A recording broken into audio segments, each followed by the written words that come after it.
ጋሽዬ እንግዲህ ለአብርሃም ማስጠንቀቂያ ልኳል። እጅግ በጣም የሚገርም ነገር ነው በዚህ ቪዲዮ የምነግራችሁ።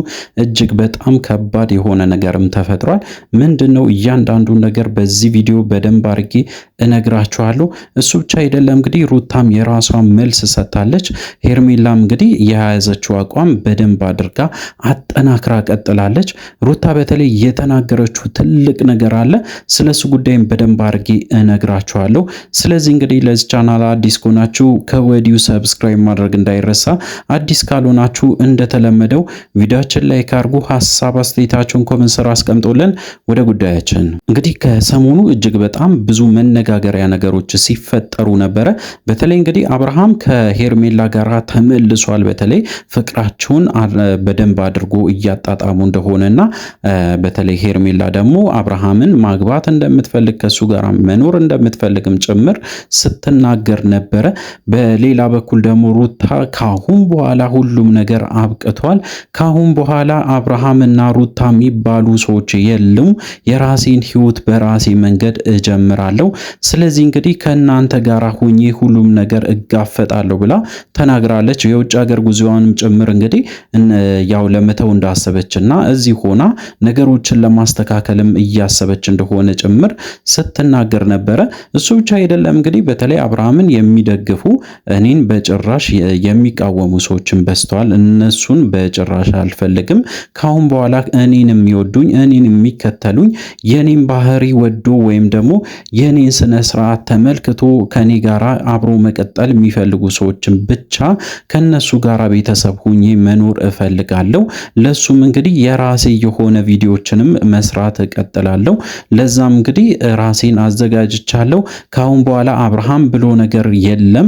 የኔ ህይወት ካሁን በኋላ በራሴ እጅ ብቻ ነው የሚፈጠረው ወይም ደግሞ የሚወሰነው ብላ እንግዲህ የራሷን ጉዳይ በደንብ አድርጋ ከፍ አድርጋ ስትናገር ነበረ።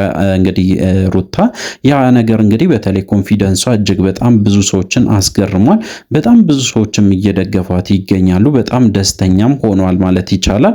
እንግዲህ አብርሃም ደግሞ በራሱ መንገድም እየተጓዘ ይገኛል። በተለይ አብርሃም የተናገራቸው አንዳንድ ነገሮች ነበሩ።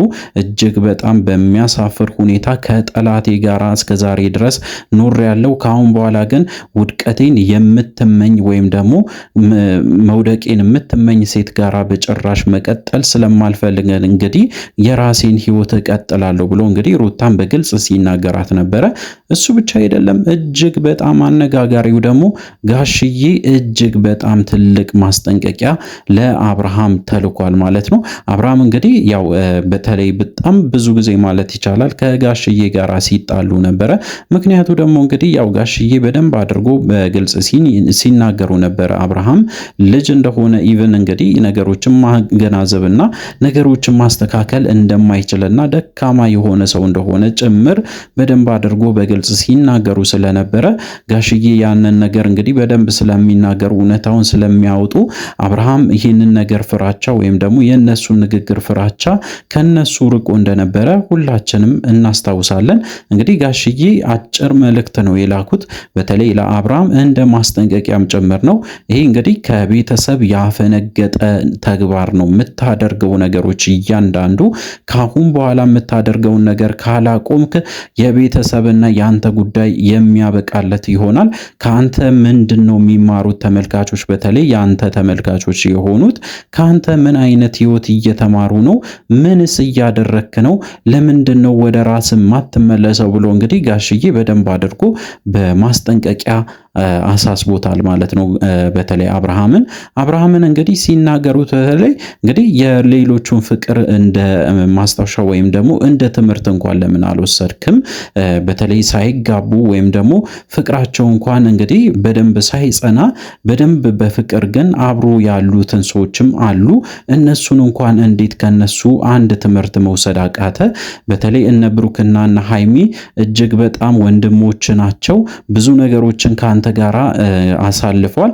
ያንን ነገር እነሱን እንኳን አይተ ለምን ህይወትን ለማስተካከል አትሞክርም ብሎ እንግዲህ በግልጽ ሲናገሩ ነበረ። ጋሽዬ እንግዲህ ያው በጣም ብዙ ነገሮችን በተለይ አብርሃም እያደረገ ያለው ነገሮችን ሲቃወሙ ነበረ። በአሁኑ ደግሞ እጅግ በጣም ምርር ያለ ንግግሮችን አድርጓል። ምክንያቱም እንግዲህ ከሄርሜላ ጋር መቀጠሉና ከሩታ ጋር ያለውን ግንኙነት ደግሞ ፈርሞ ካሁን በኋላ አልፈልግሽም ወይም ደግሞ ከአንቺ ጋር መቀጠል አልችልም ብሎ እንግዲህ በግልጽ ስለተናገረ ጋሽዬ በስተመጨረሻ እጅግ በጣም እንግዲህ እንዳዘኑበትና እንደዚህ አይነት ልጅም የለኝም እስከ ማለት ደረጃ ድረስ እንግዲህ ደርሷል ማለት ነው። እንግዲህ ጋሽዬ ይህንን ነገር ማድረጋቸው ተገቢ ነው፣ ሁላችንም የምንስማማበት ነገር ነው። ምክንያቱም አብርሃም የሚያደርጋቸው እያንዳንዱ ነገሮች እጅግ በጣም የተሳሳተ መንገድ እንደሆነ ሁላችንም እናውቃለን። ከሄርሜላ ጋር መቀጠል ከፈለገ መቀጠል ይችላል።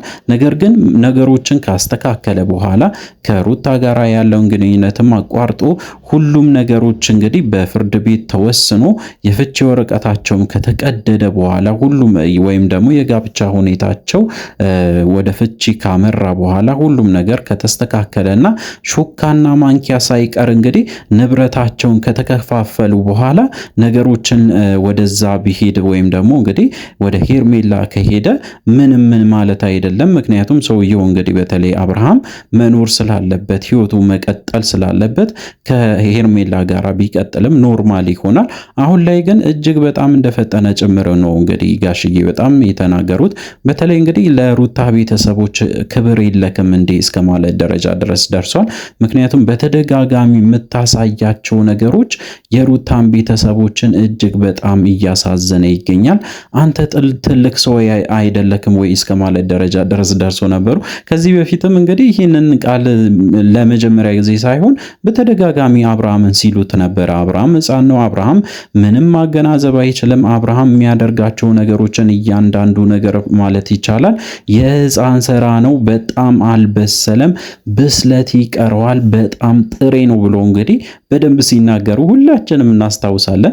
በዛን ሰዓት እንግዲህ አብርሃምም ተናዶ ወይም ደግሞ እንግዲህ በተለይ ጋሽዬ የተናገሩትን ቃላቶች እጅግ በጣም ውስጡን እንደጎዳ በተለይ በተደጋጋሚ ሲናገር ነበረ።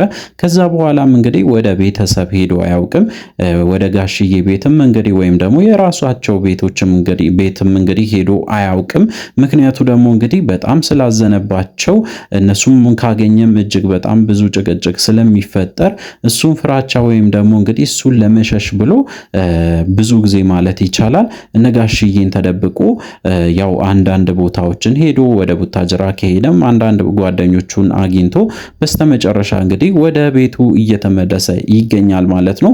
ሶ አሁን ምንድነው አብርሃም የያዘው አቋም እጅግ በጣም የሚያስጠላ እንደሆነ ሁላችንም እናውቃለን። ሩታም እንግዲህ የራሷን አቋም በደንብ አድርጋ ተናግራለች። እሷ እንግዲህ በዚህ ሰዓት ትክክለኛ ውሳኔ ወስናለች ብሎ በጣም ብዙ ሰውም ሲስማማበት ነበረ። እውነቱን ለመናገር ሩታ የወሰነችው ውሳኔ በጣም ወሳኝ ሰዓት ላይና ትክክለኛ ውሳኔ እንደሆነ ለመናገር ፈልጋለሁ። ምክንያቱም የራሷ ህይወት ይቀጥላል። አብርሃም በጭራሽ ስለማይፈልግ እንግዲህ ፍቺውን ብቻ ስለወሰነ ወይም ደግሞ ፍቺውን ስለሚፈልግና ሌላ አይነት ሪሌሽንሽፕ ውስጥ ስለገባ ከአሁን በኋላ እሷም እንግዲህ አብርሃምን አምና ከሱ ጋር ለመኖር እጅግ በጣም ይከብዳታል። በተለይ በዚህ ሰዓት አብርሃምን አምኖ አንድ ላይ መሆን ብቻ ሳይሆን ተስፋ አድርጎ መኖር ራሱ እጅግ በጣም ከባድ ነው ብላ ከዚህ በፊትም እሷም ስለተናገረች እንግዲህ እውነታው በዚህ ቀጥሏል ማለት ነው። ስለዚህ እንግዲህ አብርሃም የራሱን ውሳኔዎችን ወስኗል። ጋሽዬ በጣም ተቆጥቷል። እጅግ በጣም ንግግሮቻቸው እንግዲህ በጣም የሚነካም ጭምር ነበረ። አብርሃም እስከ ማልቀስ ደረጃ ድረስ እንደደረሰ በተለይ ጋሽዬ የተናገራቸው ነገሮች እጅግ በጣም ትክክል አይደለም ብሎ በጣም ሲከራከር ነበረ። ምክንያቱም እንግዲህ በደንብ አድርጎ ነው የተናገሩት። ያው አብርሃምን እስከዛሬ ድረስ እንግዲህ ተናግሮ የማያውቁትን ጭምር እንግዲህ ተመልካች ምን እያስተማርክ ነው? እስከዛሬስ ምን ስታደርግ ነበረ? ካንተስ ምን ህይወት እንማር ወይም ደግሞ ካንተ ህይወት ምን አይነት ህይወት እንማር ብሎ እንግዲህ በግልጽ ሲጠይቁት ነበረ እንግዲህ በመልእክታቸው። ሶ አብርሃም እንግዲህ ካሁን በኋላ በቤተሰብም ጭምር እንግዲህ እንደሚገለል ወይም ደግሞ ጋሽዬ ይሄንን የያዘውን አቋም ካላቆመ ካሁን በኋላ ልጅና አባት የሚባል ነገር እንደሌለም ጭምር በደንብ አድርጎ አንደርላይን አድርጎ ወይም ደግሞ አስምሮበት በደንብ ሲነግሩት ነበረ። ሶ አብርሃም ካሁን በኋላ ነገሩ ነገሮችን አስተካክሎ ወደ ራሱ ህይወት ይመለሳል ወይስ አይመለስም? እሱ ብቻ አይደለም እንግዲህ ሄርሜላስ ምን ትወስናለች? እያንዳንዱን ነገር ደግሞ አጣርተን ለእናንተ ለማድረስ እንሞክራለን። ስለዚህ እንግዲህ ለእናንተ በተለይ አዲስ ከሆናችሁ ለዚህ ቻናልም ይሁን ሰብስክራይብ ማድረግ እንዳይረሳ። አዲስ ካልሆናችሁ ደግሞ እንደተለመደው ቪዲዮአችን ላይ ካርጉ ሐሳብ አስተያየታችሁን ኮሜንት ስራ አስቀምጦልን በሚቀጥለው ቪዲዮ እስከምንገናኝ ድረስ በያላችሁበት ጤናና ሰላም ይሁንላችሁ።